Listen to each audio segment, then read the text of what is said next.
आप सभी का स्वागत है हमारे संस्थान पेज आईएएस में।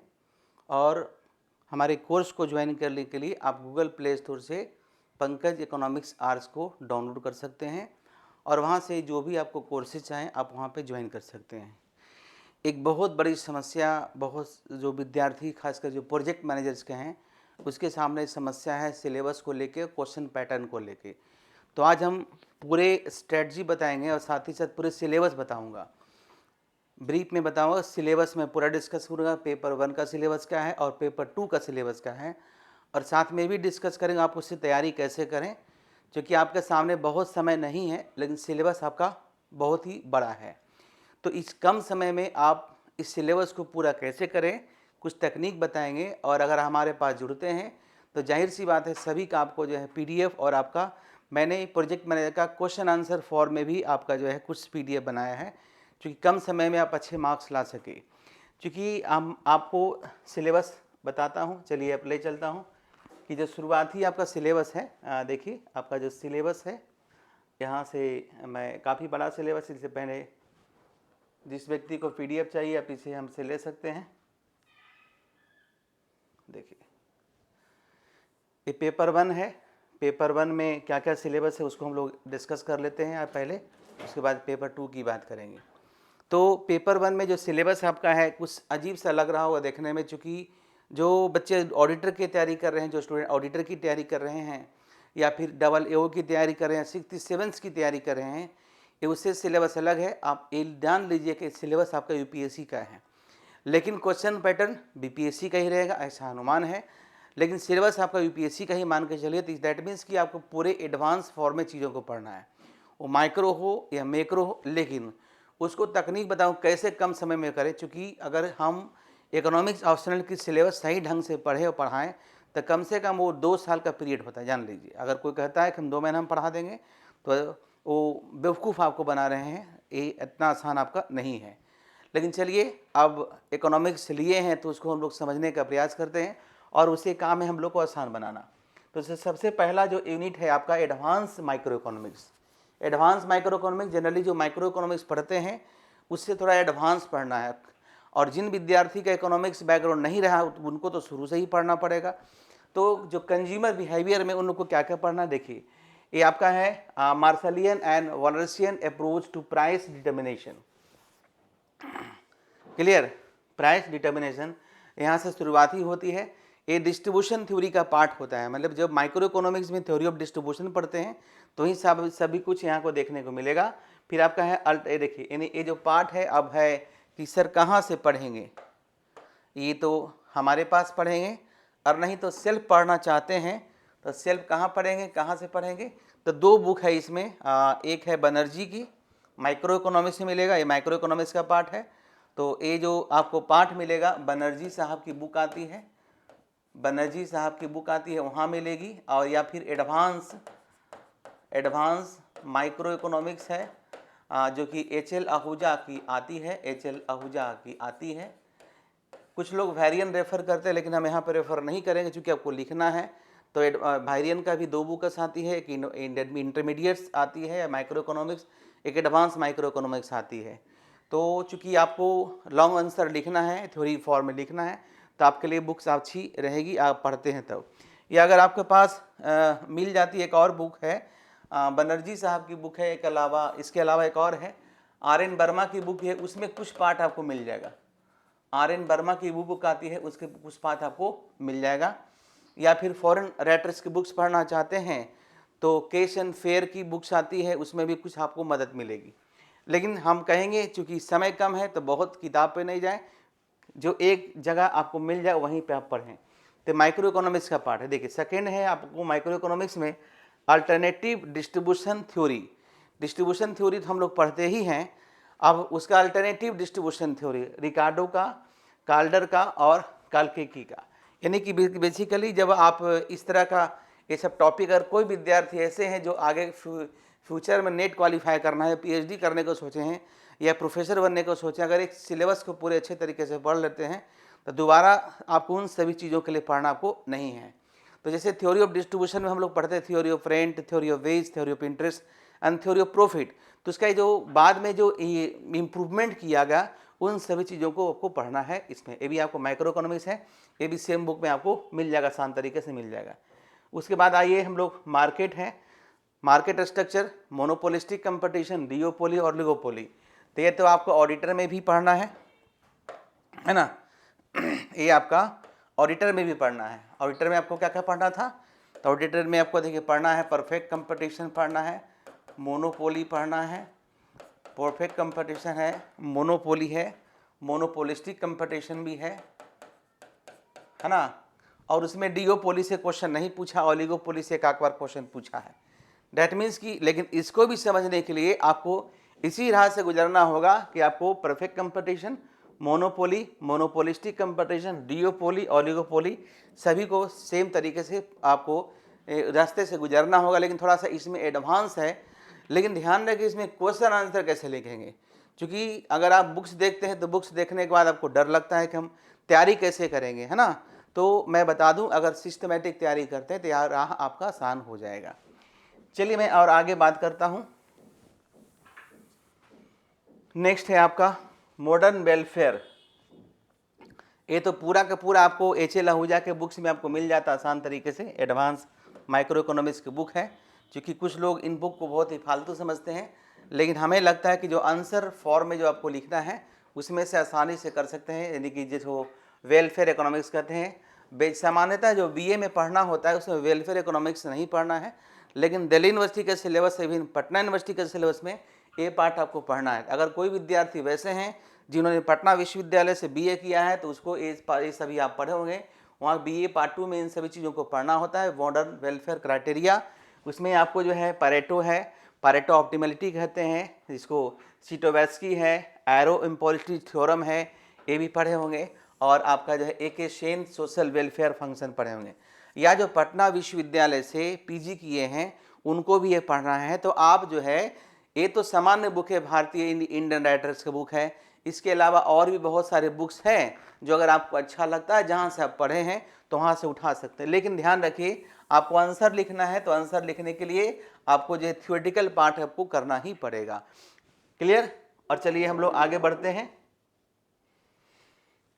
एडवांस माइक्रो इकोनॉमिक्स में, यानी कि ये माइक्रो इकोनॉमिक्स का पार्ट था। लेकिन देखिए इसको एडवांस को पढ़ने के लिए आपको जो नॉर्मल सामान्यता है, जो सामान्य इकोनॉमिक्स है वो तो पढ़ना ही पड़ेगा। अगर आप पहले से पढ़ें तो इस पर थोड़ा सा क्वेश्चन आंसर राइटिंग का ध्यान दें, क्योंकि आप कोई ऑप्शन आपके पास नहीं बचा है कि पूरे डिटेल्स में आप जाके पढ़ें। तो प्रयास करेंगे थोड़ा सा पढ़ें और उसका क्वेश्चन विद आंसर, थोड़ा सा पढ़ें क्वेश्चन विद आंसर प्रैक्टिस करने का प्रयास कीजिए, आपका तभी बेड़ा पार लगने वाला है। नेक्स्ट है आपका एडवांस मैक्रो इकोनॉमिक्स। तो एडवांस मैक्रो इकोनॉमिक्स में जो एम्प्लॉयमेंट इनकम इंटरेस्ट डिटर्मिनेशन है, इसमें भी क्लासिकल है। तो क्लासिकल थ्योरी आपको ऑडिटर में पढ़ना है, क्लासिकल यानी बीपीएससी में पढ़ना है। बीपीएससी का जो भी है ऑडिटर हो, अकाउंट ऑफिसर्स हो, या फिर आपका डबल एओ हो, है ना। डैट मीन्स कि ऑडिटर, एओ, डबल एओ और 67th मेंस या जनरल मेंस, इन सभी का सिलेबस एक ही होता है। वहाँ पे भी आपको क्लासिकल पढ़ना है, कैंसियन पढ़ना है, और लेकिन वहाँ पे आपको आईएसएलएम नहीं पढ़ना है, आईएसएलएम नहीं पढ़ना है, तो ये थोड़ा सा एक्स्ट्रा हो गया।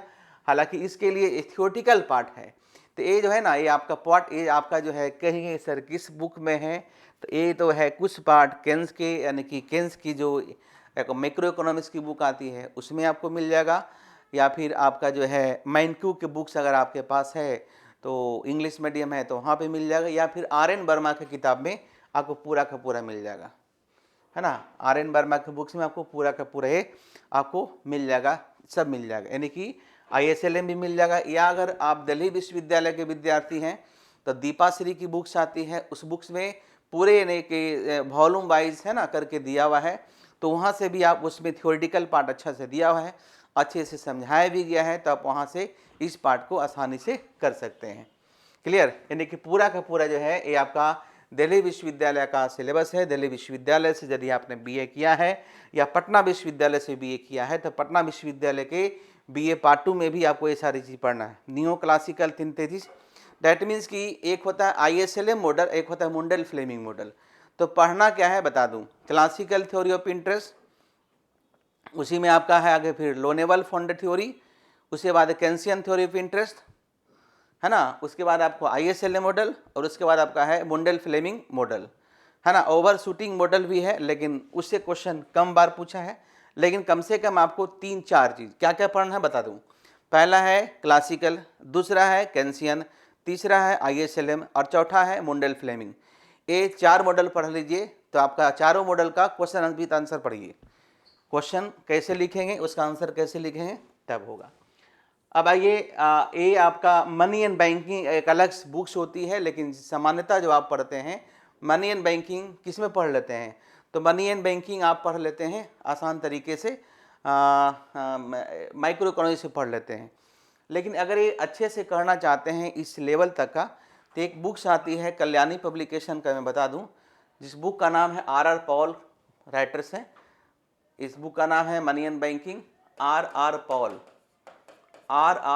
पॉल की बुक्स आती है, या फिर आप ML झिंगन के भी ले सकते हैं, ML झिंगन के भी ले सकते हैं, लेकिन R.R. पॉल आपको इस कंटेक्स्ट में ज़्यादा अच्छा रहेगा क्योंकि इसमें काफ़ी डिटेल्स में दिया गया है ना। देखिए, या फिर इस बुक के लिए अगर ML सेठ, एक ML सेठी आती है, तो ML सेठी की जो मैक्रो इकोनॉमिक्स है उसमें भी आप बुक्स को फॉलो कर सकते हैं, क्योंकि उस बुक्स को फॉलो करने से, चूँकि आपको आंसर लिखना है, मैं बार बार कह रहा हूँ आंसर लिखना है थ्योरेटिकल फॉर्म में, तो वहीं आपको मिलेगा। चलिए, क्या क्या समझते हैं एक बार फिर से मैं इसे डिस्कस कर लूँ। क्या है, देखिए, मनी मल्टीप्लायर, है ना, demand for and supply of money, money multiplier. तो मनी मल्टीप्लायर कहाँ पढ़ते हैं, तो केन्स वाला पार्ट पढ़े होंगे। तो सबसे पहले इसमें आपको एग्रीगेट डिमांड, एग्रीगेट सप्लाई, उसी में आपको मनी मल्टीप्लायर और इन्वेस्टमेंट मल्टीप्लायर केन्स का पढ़ना है।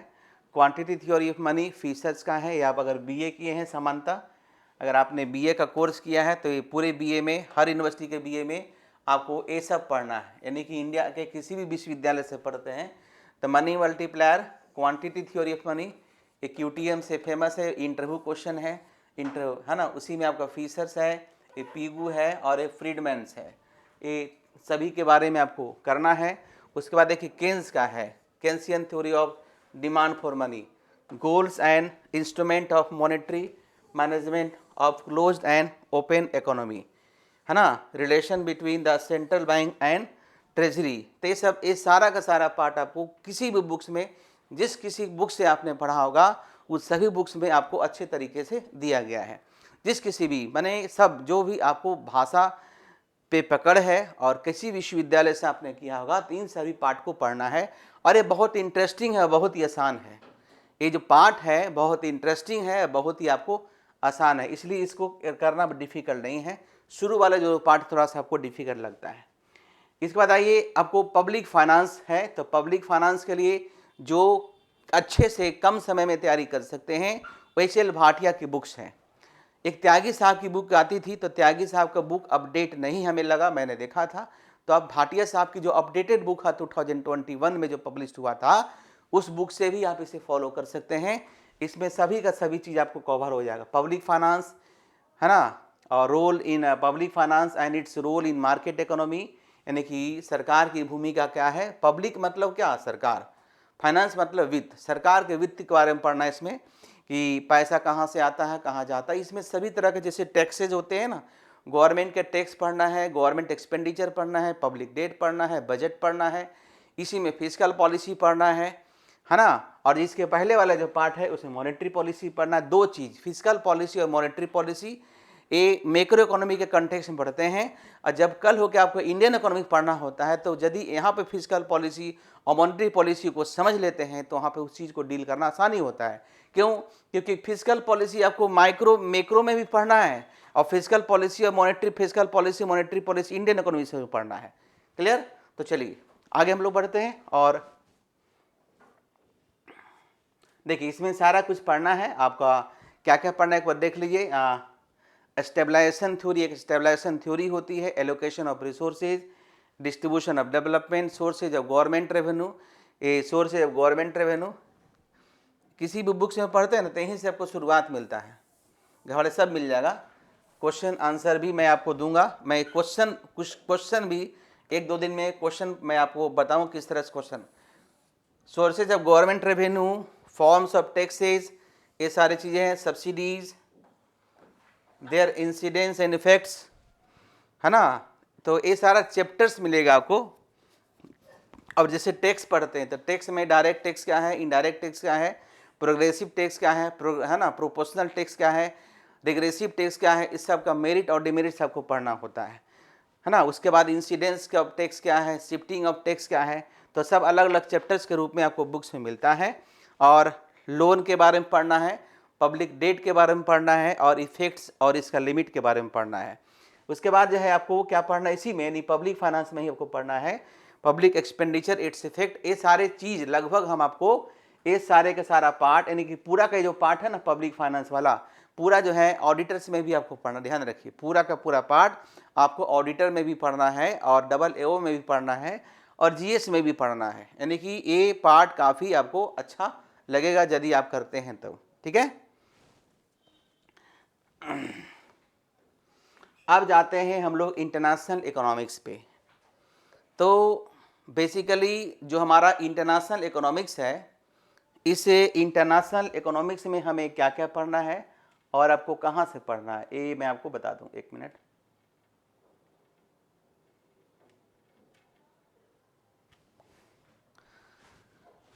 है ना। इंटरनेशनल इकोनॉमिक्स सबसे पहले जो सबसे आसान भाषा में आपको समझ में आती है वो ML झिंगन साहब का है। मतलब यहाँ पे कवर हो जाएगा। कुछ लोग कहते हैं कि नहीं क्या पढ़ेंगे बुक्स, तो अभी बनने की ज़रूरत नहीं है, अभी समझने की ज़रूरत है। प्रतिष्ठा में प्राण गंवाने की ज़रूरत नहीं है। जो सबसे आसान बुक्स है जिससे आप कवर कर सकते हैं अपने सिलेबस को, ML झिंगन की काफ़ी अच्छी बुक्स है, काफ़ी अच्छा लैंग्वेज है, आप अच्छे से समझ सकते हैं और आंसर को लिख सकते हैं, एकदम अच्छे तरीके से लिख सकते हैं। देखिए क्या है, old and new theory of international trade. Old का मतलब कॉम्परेटिव कॉस्ट थ्योरी, यानी जिसको Ricardian theory of international trade भी कहते हैं, और उसी को हम लोग classical theory of international trade भी कहते हैं। फिर आपका हेक्सर-ओहलिन थ्योरी है जिसको हम लोग modern theory of international trade भी कहते हैं। और इस थ्योरी को जो दिया गया था वो हेक्सर और ओहलिन के द्वारा दिया गया था, रिकार्डो के द्वारा दिया गया। तो उसके बाद थोड़ा सा इसके पहले जब हम पढ़ेंगे सारा थ्योरी तो एडम स्मिथ का जो है एब्सोल्यूट एडवांटेज थ्योरी उसको भी हम डिस्कस करेंगे, या फिर थोड़ा सा उसको भी पढ़ना भी है। Comparative advantage, terms of trade and offer curve, ये पूरे अच्छे तरीके से दिया है। ये ऑफर कर्व वगैरह मैं आपको यूट्यूब पे ही बता दूंगा, बहुत डिफिकल्ट लगता है बच्चों को समझने में कि टर्म्स ऑफ ट्रेड एक पूरा का चैप्टर ही होगा। झिंगन वाले बुक उठा लीजिए, ये पूरा को पूरा मिल जाएगा। देखिए ये पूरा ये 2 चैप्टर मिलेगा, इन्हें इतना को पढ़ने में 3 चैप्टर्स मिलेगा, है ना। सबसे पहले तो आपको शुरुआत करना है कि इंटरनेशनल ट्रेड है क्या, इसका क्या इंपॉर्टेंस है, और उसके बाद क्या करना है, उसके बाद आपको देखना है कि इंटरनेशनल ट्रेड में क्या क्या पढ़ना होता है। तो उसके सबसे पहला चैप्टर्स में आपको इंट्रोडक्शन के बाद यही आपको मिलेगा, ए मिलेगा। इसमें 2-3 चैप्टर पढ़ना है। फिर से आ जाइएगा आपका टर्म्स ऑफ ट्रेड वाला पार्ट में आएंगे। उसके बाद product cycle and strategic trade theory, ये सारे चीज़ BA में पढ़ना नहीं होता है, याद रखिए। लेकिन आप UPSC की बात करें तो सुना सुना लग रहा होगा, जनरली इस तरह की चीज़ें पढ़ाई जाती है, लेकिन यहाँ के विश्वविद्यालय में नहीं पढ़ाई गई होगी, हम लोग भी नहीं पढ़े थे, है ना। बाद में जब UPSC की तैयारी किए तो इन सभी चीज़ों को पढ़ने का मौका मिलेगा, तो आप भी पढ़िएगा। Trade as a engine of growth and theory of under development in open economy, तो ये सारे चीज़ को भी हम लोग देखेंगे। पूरा का पूरा टॉपिक है कि हमारा इंटरनेशनल ट्रेड है वो कैसे इंजन ऑफ ग्रोथ है। साथ ही साथ इस कॉन्टेक्स्ट में भी हम बात करेंगे कि हमारा भारतीय अर्थव्यवस्था में जब 1991 के बाद से इंटरनेशनल ट्रेड को प्रमोट किया गया तो भारतीय अर्थव्यवस्था किस तरीके से आगे बढ़ी। उसमें forms of product protection, tariff and quota, ये पूरा का पूरा पार्ट आपको एक किताब में मिल जाएगा, जो है ML झिंगन। ज़्यादा पढ़ना होगा ना और सेल्वेटोर वगैरह तो बाद में पढ़ लीजिएगा, अभी रिस्क मत लीजिए। अभी सिर्फ जो मैं बता रहा हूँ उसको आप पढ़िए, वहाँ से कवर हो जाएगा। Balance of payment and adjustment, ये भी आपका वहीं पे मिल जाएगा। अल्टरनेटिव अप्रोच, ये सारा का सारा आपको वहाँ पे मिल जाएगा, अच्छे तरीके से मिल जाएगा। पूरा का पूरा पार्ट वहीं से कर लेना है। उसके बाद देखिए price versus income adjustment under fix exchange rate, तो बेसिकली ये जो है ना एक्सचेंज रेट वाला पार्ट एक पूरा के चैप्टर्स है, जो अगर आप पढ़ना चाहते हैं, अच्छे तरीके से समझना चाहते हैं, तो इसमें लिए अगर कोई आपका कोई मित्र होगा जो 12th में इकोनॉमिक्स पढ़ा होगा, तो 12th के इकोनॉमिक्स में थ्योरी है ट्वेल्थ वाला पार्ट में एक थ्योरी है, जो इकोनॉमिक्स नहीं पढ़े हैं, जो पढ़े हैं तो पढ़ ही लिए होंगे, तो ट्वेल्थ में जब पढ़िएगा ना, ट्वेल्थ का इकोनॉमिक्स है, उसमें एक चैप्टर्स होगा एक्सचेंज रेट को, यानी कि विनिमय दर करके एक चैप्टर होगा, उसको आप कर लीजिएगा, है ना। विनिमय दर करके एक चैप्टर्स होगा, उसमें आप अच्छे तरीके से कर सकते हैं। उसके बाद आपका जो है, हाँ, और आ जाते हैं हम लोग, बात कर लेते हैं एक्सचेंज रेट में पूरा का पूरा आप अच्छे तरीके से इसको कर सकते हैं। एक्सचेंज रेट का थ्योरी, इसी में आपको PPP, purchasing power parity model भी आपको मिलेगा, बहुत सारी थ्योरी है, पूरा का पूरा पढ़ना है। और थ्योरी ऑफ पॉलिसी मिक्स, ये सब टॉपिक्स का नाम है, जो आप जो है एडवांस इंटरनेशनल इकोनॉमिक्स का, ये जो कि सामान्यतः इस टॉपिक जो बीए लेवल पर नहीं पढ़ा जाता है, लेकिन आप जब तो कंपटीशन की तैयारी करते हैं तो अब इसमें तो पढ़ना ही पड़ेगा। एक्सचेंज रेट स्टेबिलिटी, सब एक्सचेंज रेट का थ्योरी है, आपको पढ़ना होगा। Floating rate and their implication for developing countries and board, तो ये सब देखिए, ये आ रहा तो आपको इंटरनेशनल इकोनॉमिक्स में पढ़ना ही होगा, साथ ही साथ इंडियन इकोनॉमिक्स के बुक्स पढ़ते हैं, खासकर रमेश सिंह लेते हैं या फिर मिश्रा एंड पुरी लेते हैं, तो उस कॉन्टेक्स्ट में भी इसको देखना होगा, क्योंकि जो सारे थ्योरी पढ़ते हैं उसका थ्योरेटिकल पार्ट कहाँ मिलेगा, इंडियन इकोनॉमिक्स में आपको मिलेगा। तो ये सारा पार्ट है। Trade and policy, developing countries, ये सब डेवलपमेंट इकोनॉमिक्स का पार्ट है। बैलेंस ऑफ पेमेंट, है ना, speculative attack, trade blocks and monetary unions, ये सब इंटरनेशनल, ये सब ऐसे दिया हुआ है। अगर नया अपडेटेड बुक्स लेते हैं ना, जिंगन वाला मैं बार बार करूँ, एक किताब में सारा कवर हो जाएगा आपका, ये पूरे बुक्स को, यानी WTO, TRIMS, trips, domestic measures, different rounds of board talks हो जाएगा। और दूसरा पार्ट है, दूसरा चीज़ है कि अगर आप इंडियन इकोनॉमी एक आती है, इंडियन इकोनॉमी का एक्स्ट्रा इश्यू आती है, वो आपको आती है किसका, वो आपको आती है PD का, प्रतियोगिता दर्पण का, तो वहाँ पे भी आप कवर कर सकते हैं। ठीक है, देख लीजिए।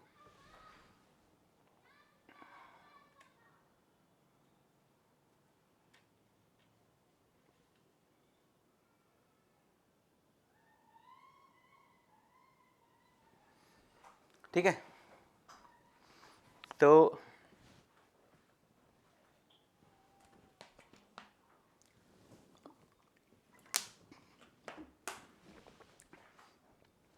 अभी पेपर 1 में और बचा हुआ है,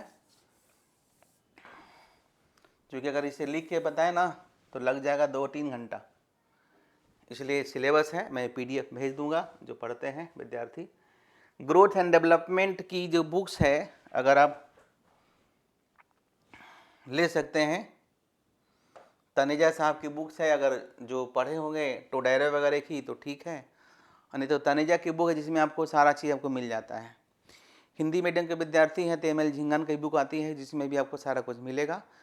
तो तनेजा और ML झिंगन की बुक्स और टोडायरो की बुक्स को लेकर अगर बनाते तो सारा नोट्स आपको आराम तरीके से बन जाती है। क्या क्या पढ़ना है इसमें देखिए, तो इसमें मॉडल है आपको पढ़ना। सबसे पहले हैरोडोमर मॉडल, तो भाई ये हैरोडोमर मॉडल तो भाई एकदम दुनिया का नहीं करी यूनिवर्सली एक्सेप्टेड मॉडल है, ये हर एग्ज़ाम में आपको पढ़ना होता है। हैरोडोमर मॉडल, लेविस मॉडल, ये सब मॉडल है, मतलब उनके हिसाब से विकास कैसे संभव है, विकास की क्या पथ है, विकास का क्या रास्ता है, ग्रोथ एंड डेवलपमेंट का क्या रास्ता है। ठीक है, उसके बाद है बैलेंस एंड अनबैलेंस ग्रोथ, ये 2 थ्योरी है, ये 2 थ्योरी है। तो इसको पढ़ने का तरीका है ये कि पढ़िए और इसका आंसर क्वेश्चन आंसर बनाइए, सबका पढ़िए, आंसर क्वेश्चन आंसर बनाइए, और कोई उपाय आपका नहीं है। कुछ में मैथमेटिकल ट्रीटमेंट है, तो इसमें मैथमेटिक्स पढ़ाइए नहीं, मैथमेटिक्स का विद्वान नहीं बनना है। तो जो इक्वेशन का उपयोग किया गया है उस इक्वेशन से इकोनॉमिक्स क्या कहना चाहते हैं उसी को एक्सप्लेन करना है। आप लोग घबरा जाते हैं बहुत पहले कि हमको भाई मैथ देख लिए बहुत डिफिकल्ट होगा, आज जो ग्राफ है उनके हिसाब से है ना, तो जो आप इक्वेशन है उस इक्वेशन को समझिए, बुक्स पढ़ते हैं तो अच्छे तरीके से दिया हुआ है, और उस इक्वेशन क्या के द्वारा क्या कहना चाहते हैं। थोड़ा सा बेसिक डिफरेंशिएशन, थोड़ा सा बेसिक पार्शियल डिफरेंशिएशन, और थोड़ा सा टोटल डिफरेंशिएशन, यानी कि differentiation, total differentiation, partial differentiation, थोड़ा सा इंटीग्रेशन, इंटीग्रेशन की जरूरत कम पड़ेगी अगर इतना कर लेते हैं। और सिंपल जो ग्राफ होता है, एक फंक्शन चैप्टर्स होते हैं, अगर आपको मौका मिले तो इतना चीज़ पढ़ लीजिए। क्या मैंने बताया, फंक्शन, हालांकि फंक्शन के अंदर ही सब कुछ आता है, कैलकुलस का पार्ट है, तो उसमें थोड़ा ग्राफ वगैरह बनाने के लिए सीख लीजिए, तो ये सारा कुछ आपको आसान लगेगा। ये सब उसी पे आपको आधारित है। क्लियर? तो चलिए हम लोग आगे बढ़ते हैं। और human capital and economic growth. देखिए ह्यूमन कैपिटल आपको इंडियन इकोनॉमी में पढ़ना है, यानी कि पेपर 2 में पढ़ना है, लेकिन human capital and economic growth एक मॉडल है जो कि आपको डेवलपमेंट इकोनॉमिक्स में मिलेगा। Resource and development and economic growth, है ना, research and development and economic growth, ये सब आपको जो है इन डेवलपमेंट इकोनॉमिक्स में मिलेगा। Process of economic development, less develop countries, उसी में आपको एक सबसे पहला जो मॉडल जब शुरुआत करते हैं पढ़ने के लिए ना, तो थोड़ा सा उसमें भी आपको मिलेगा क्लासिकल मॉडल, केंसियन मॉडल, वहाँ मिले रिकार्डो का मॉडल, सब क्या है ये सब। देखिए जब इन सभी चीज़ों के बारे में पढ़ते हैं तो इन सभी के लिए इकोनॉमिक थॉट भी आता है। जब आप पीजी वगैरह किए होंगे तो आपको पढ़ना होगा economic thought of great economics, economic thought of the different economics. तो उसी यानी कि जो थॉट है वही विकास का रास्ता उन्होंने बताया था।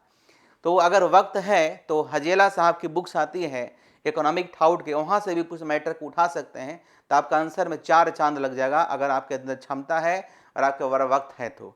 और तैयारी कर रहे हैं, अगर इस बार नहीं अगला बार होगा तैयारी, लेकिन तैयारी अगर इकोनॉमिक्स पढ़े हैं तो एक बार बढ़िया से तो पढ़ना ही पड़ेगा, तभी आपको इकोनॉमिक्स पे कमांड होगा। ठीक है, तो ये सारी बातें हैं। मेडल साहब की थ्योरी पढ़ना है, कुजनेट्स की भी पढ़ना है, और ये सारी चीज़ें आपको पढ़ना है। Role of agriculture in economic development, ये सब आपको इंडियन इकोनॉमिक्स में मिलेगा, और यहाँ भी आपको मिल रहा है ना। Role of agriculture in economic development और less develop country, economic development and international trade and investment of role of multinational, ये सब डेवलपमेंट इकोनॉमिक्स में मिलेगा, सब मिल जाएगा, टोटल टॉपिक मिलेगा। Planning and economic development, exchange, role of market, planning, private public partnership, ये सारा का सारा आपका जो है अगर पढ़ते हैं तो रमेश सिंह की किताब में अच्छी तरीके से दिया हुआ है। इस सब पोर्शन के लिए रमेश सिंह और कुजनेट्स, एमएल झिंगन, टोडेरो पढ़ सकते हैं। क्लियर? उसके अलावा और भी हम लोग चलते हैं, बात करते हैं वेलफेयर इंडिकेशंस। तो आपका है human development and the basic needs of approach, ये सब आपको इंडियन इकोनॉमिक्स की किताब में मिलेगा। मिश्रा एंड पुरी, दंतन सुंदरम, तो समानता प्रचलित बुक इसमें आपको मिल जाएगा।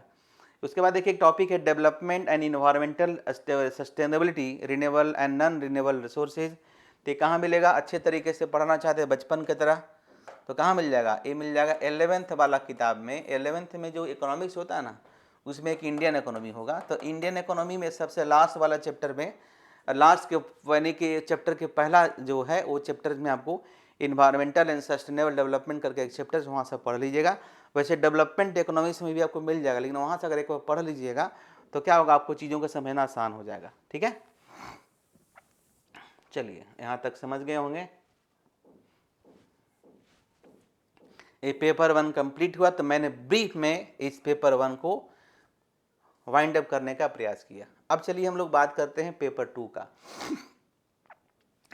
तो पेपर 2 में आपको इंडियन इकोनॉमिक्स है, तो इसके लिए आप आराम से मिश्रा एंड पुरी उठाइए, और आपको जो है वैसे मिश्रा एंड पुरी में तो लगभग चीज़ें कवर हो जाती है।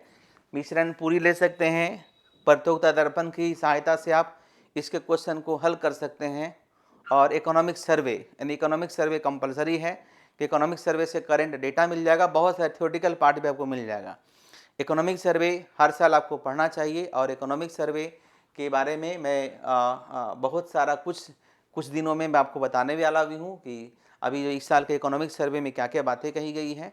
उसमें गवर्नमेंट की सारी पॉलिसीज़ होती हैं, पिछला पॉलिसीज़ के बारे में रिव्यू होता है, और करंट जो आने वाला उसके बारे में भी होता है। तो land system and exchange, commercialisation of agriculture, drain theory, laces fair theory and critic, manufacture and transport, jute, cotton, railway, है ना, मनी एंड क्रेडिट, ये पूरा का पूरा आपको वहीं पे मिलेगा। और नहीं तो इसमें भी आपको आसानी तरीके से मिल जाएगा, कुछ पार्ट आपको आसानी तरीके से, यानी कि पूरा पढ़िए ना, आपको आराम से आप पढ़िए। एक आती है ऐसे पी के धर, ऑनलाइन ये बुक मिलेगा, पी के धर, मिश्रा एंड पुरी, दत्त एंड सुंदरम, ये रमेश सिंह से काम चलने वाला नहीं है। और अगर आपको पी के इधर मिलता है तब इसको प्रायोरिटी दीजिए, मिश्रा एंड पूरी सेकंड है, यानी इस तरीके से आप बैलेंस लेके तैयारी कर सकते हैं, यानी इस पेपर के लिए, पेपर 2 के लिए। ठीक है, चलिए हम लोग आगे बात करते हैं। इंडियन इकोनॉमी आफ्टर इंडिपेंडेंस, ये पूरा अच्छा से आप उसमें देख सकते हैं, कंट्रीब्यूशन ऑफ, है ना, वाकील, गाडगिल, VKR राव। और इस पोर्शन को पढ़ने के लिए अगर आप चाहें तो इकोनॉमिक थाउट का, फिर मैं कहता हूँ, इकोनॉमिक थाउट एक बुक आती है हजेला साहब का, economic thought of economic thought. तो ये सब में ना आपको इसमें लास्ट में होगा इंडियन इकोनॉमिक्स थाउट, है ना, तो उसमें आपको ये सब मिल जाएगा। पढ़ने का तरीका सीखिए, यहाँ मिल जाएगा सब, टोटल अच्छे तरीके से मिल जाएगा। Agriculture, land reform, land tenure system, green revolution and capital formation in agriculture, ये सारा का सारा इंडियन इकोनॉमी का पार्ट है। इंडियन इकोनॉमी को मिलेगा, है ना, इंडियन इकोनॉमी मिलेगा। Industry trends in composition and growth, role of public and private sector, small scale cottage industry, ये सब आपको वहाँ मिल जाएगा, इंडियन इकोनॉमिक्स में मिल जाएगा, है ना। थोड़ा सा इकोनॉमिक सर्वे उठाइएगा तो ट्रेंड्स ऑफ मिल जाएगा, trends of poverty, trends of agriculture, trends of population growth, सारा का सारा आपको मिल जाएगा। ठीक है, उसके बाद आइए national and per capita income patterns trend agri, ये कहाँ मिलेगा, ये PD वाला बुक में आपको मिलेगा। PD या किसी भी कम्पिटिटिव एग्जामिनेशन बहुत निकालती है सिविल सर्विसेज के लिए, उसमें आपको मिल जाएगा। जो एक्स्ट्रा इशू होती है ना, तो उसमें ये मिल जाएगा, आसान तरीके से मिल जाएगा, करंट डेटा के साथ मिल जाएगा, PD से मिलेगा। PD मतलब प्रत्योत्तर दर्पण का एक्स्ट्रा इशू बुक आती है, उसमें से मिल जाएगा। उसके बाद आइए broad factors determining national income, ये सब उसे वहीं पे आपको मिलेगा, टोटल चीज़ आपको वहाँ पे मिलेगा। दोनों बुक्स मिला के क्वेश्चन आंसर बनेगा। यानी कि PD क्या होता है, उसमें थोड़ा करंट डेटा ज़्यादा होता है, और जो बुक्स मैं बता रहा हूँ दत्त सुंदरम का, PK धर का, कोई भी ऐसे राइटर नहीं है जो कि आपका जो करंट डेटा को चेंज करते हैं, अपडेट नहीं, उनके पास वक्त नहीं है, यानी कि आप ध्यान नहीं देते हैं, इसलिए सिर्फ उस किताब के भरोसे रहिएगा तो कोई आंसर आपका तैयार होने वाला नहीं है। वो सब पुराना हो गया, सब दुनिया से चले गए, अब हम तो बुकों को रिटायर कर देंगे, है ना, क्योंकि वो सब बुक में डेटा बहुत पुराना होता है, 4 साल पहले का डेटा होता है, जिससे काम चलने वाला नहीं है। इसलिए मैं बार बार कर रहा हूँ, एक सपोर्टिंग बुक होना चाहिए। उसके बाद है the post liberalisation, new economic reform agriculture. इसमें भी मैं आपको बताऊंगा कि अगर आप के पास 11th की इंडियन इकोनॉमी की बुक्स मिल जाए तो उसमें एक चैप्टर्स होगा फॉरेन ट्रेड, एक चैप्टर्स होगा LPG पॉलिसी, एक चैप्टर्स होगा आपका जो है इंडस्ट्रियल पॉलिसी करके। तो एक 2 ही चैप्टर ऐसे आता है, एक इंडस्ट्री और एक इंडस्ट्रियल पॉलिसी। इस इंडस्ट्रियल पॉलिसी में आपका जो बिफोर 91 की स्थिति को पता चल जाएगा, और आफ्टर 1991 का एक ब्रीफ आइडिया आपको जो है उस किताब में पता चल जाएगा। तो एक बार उस 5, 6, 7 पेज का मैटर्स होगा, ज़्यादा नहीं होगा, किसी स्टूडेंट से फोटोकॉपी करवा लीजिएगा, नहीं तो अगर आपके अगल बगल में कोई 11th का बच्चा होगा तो वहाँ से भी आप पढ़ सकते हैं। CBSE में है तो CBSE में 12th मिलेगा, और बिहार बोर्ड में तो 11th में मिलेगा। बोलिए 11th 12th में जो इंडियन इकोनॉमी का पार्ट है वहाँ से आप उठा लीजिएगा। ठीक है, रेफरेंस बुक उठाइएगा, जैसे होरियन जैन है, सरस्वती पब्लिकेशन का दीपाश्री की बुक आती है, उसमें भी आपको यहाँ से मिल जाएगा। New economic policy and industry strategy of, है ना, ये न्यू इकोनॉमिक पॉलिसी वगैरह पढ़ते तो वहाँ सबको मिल जाएगा। लेकिन ये पूरा का पूरा जो है दत्त सुंदरम चाहे आपको मिश्रा एंड पूरी में अच्छे तरीके से दिया हुआ है, इसमें कोई दिक्कत आपको नहीं है। New economic policy, trade, intellectual property rights, implication of trips, मैंने बताया भी था, ये आपको कहाँ देखना था, इंटरनेशनल इकोनॉमिक्स में मिला था, यहाँ भी मिलेगा। तो सारा का सारा आपको PD में फिर मिल जाएगा, PD में आपको मिल जाएगा। या आपको जो है कि एक्स्ट्रा इश्यू जो है इसमें जो रमेश सिंह है, उसमें भी आपको ये सारा का सारा टॉपिक आपको आसान तरीके से मिल जाएगा, कहीं पे भटकने की जरूरत नहीं है। ये तो टॉपिक जो है पूरे अच्छे तरीके से दत्त एंड सुंदरम में दिया हुआ है, पूरा टॉपिक जो है दत्त एंड सुंदरम में दिया हुआ है। किताब 2-3 रखिएगा, तो एक किताब में तो हर जगह मिलेगा नहीं ना, एक किताब में तो आपको कोई टीचर ही देंगे, या फिर जो नोट्स बनाए होंगे सीनियर आपको वो देंगे, नहीं तो आपको अलग अलग जगह पढ़ना होगा। New economic policy, public finance, physical responsibility act, 12th finance commission, ये पब्लिक फाइनेंस वाला किताब में भी दिया हुआ है, और आपका इंडियन इकोनॉमिक्स में भी आपको दिया, दोनों जगह आपको मिल जाएगा। और पब्लिक फाइनेंस अपडेटेड वर्जन होगा तब, ठीक है। New economic policy, monetary system, role of RBI under the new regime, ये तो सारा आपको जो है पेपर में भी आते रहता है और आपका जो आए दिन एक्स्ट्रा मैगजीन्स पढ़ते हैं उसमें भी आपको मिल जाएगा। वैसे तो इंडियन इकोनॉमी से हमको मिलेगा ही पूरा का पूरा प्लानिंग डेवलपमेंट इकोनॉमिक्स में भी मिलेगा और साथ ही साथ कहाँ मिलेगा, इंडियन इकोनॉमिक्स की किताब में भी मिलेगा। और आपको किसी भी कंपटीशन की तैयारी में, पीटी की भी तैयारी करते हैं तो उसमें भी आपको पढ़ाया जाता होगा, वहाँ से भी आप कवर कर सकते हैं। New economic policy and employment and poverty, rural veg employment, ये सारा का सारा आपको हर जगह पढ़ना है। डेट मीन्स कि आपको एओ हो, डबल एओ, हर जगह पढ़ना है। यानी पेपर 2 के लिए थोड़ा सा मेहनत ज़्यादा करना पड़ेगा और पेपर 1 के लिए तो करना ही पड़ेगा। क्योंकि होता क्या है कि जब आप तैयारी करते हैं इकोनॉमिक्स ऑप्शनल का और आप चाहते हैं कि बनाया बनाया सामान एक जगह मिल जाए, तो मिलना आसान नहीं होता। हाँ, अगर आप किसी विश्वविद्यालय से पहले से पढ़े होंगे तो आपके लिए रास्ता आसान है, लेकिन यदि नहीं पढ़े हैं तो हमारे यहाँ आपका जो है आप ज्वाइन कर सकते हैं और इन सभी चीज़ों के लिए मैं रास्ता अलग से आसान बना दूंगा। मैं एक बार फिर से बताता हूं कि यदि आप कोर्सेज को ज्वाइन करना चाहते हैं तो गूगल प्ले स्टोर पर जाएं और हमारा जो ऐप है पंकज इकोनॉमिक्स आर्ट्स, उसको डाउनलोड कर लें। वहां से कोर्स परचेज करके ज्वाइन कर सकते हैं। आपके पास अच्छा मौका है और आप आराम से जो है अपनी तैयारी कर सकते हैं। दूसरी बड़ी बात है कि जो वैकेंसीज आई है, आने वाला कल में इसकी वैकेंसी फिर आएगी, तो वैकेंसी आपको आते रहेगी, लेकिन एक बार तैयारी कीजिए। हाँ, हमारे पास चूँकि समय कम है और हमारे पास तो समय है, आपके पास समय कम है, लेकिन आने वाला कल में फिर से वैकेंसी जाएगी तो उसके लिए आप प्रिपेयर हो जाएंगे। यानी आप हमारे पास पढ़ते हैं तो अगले 2 से 3 साल तक हमसे जुड़े हुए हैं और जो है जो वीडियोस मैं आपको जो दूंगा, जो क्लास में इवन लाइव क्लास पढ़ाऊँगा, वो अगले आपका जो है 2 से 3 साल, यानी 3 साल तक सेव रहेगा, मल्टीपल टाइम्स देखने को सुविधा है। क्लियर? और हम लोग जो है कुछ आपको जो है टॉपिक्स का क्वेश्चन आंसर फॉर्म में अगले यानी इसी वीक्स में किसी दिन मैं आपको बताऊंगा कि चूंकि एक्स्ट्रा जो टॉपिक्स है उसके क्वेश्चन को आंसर कैसे लिखें, कितने वर्ड्स में लिखें, कि इसका कंटेंट्स क्या होगा, खासकर जो माइक्रो इकोनॉमिक्स का पार्ट है, एडवांस माइक्रो इकोनॉमिक्स का पार्ट है, एडवांस मैक्रो इकोनॉमिक्स का पार्ट है, उन सभी पर हम लोग विस्तार से डिस्कशन करेंगे। तो आप हमसे जुड़े रहिए और मैं अपडेट हर दिन कुछ ना कुछ देता रहता हूं ताकि आपको किसी तरह का समस्या ना हो। क्लियर? तो चलिए फिर हम लोग जो है फिर मिलते हैं। Thank you.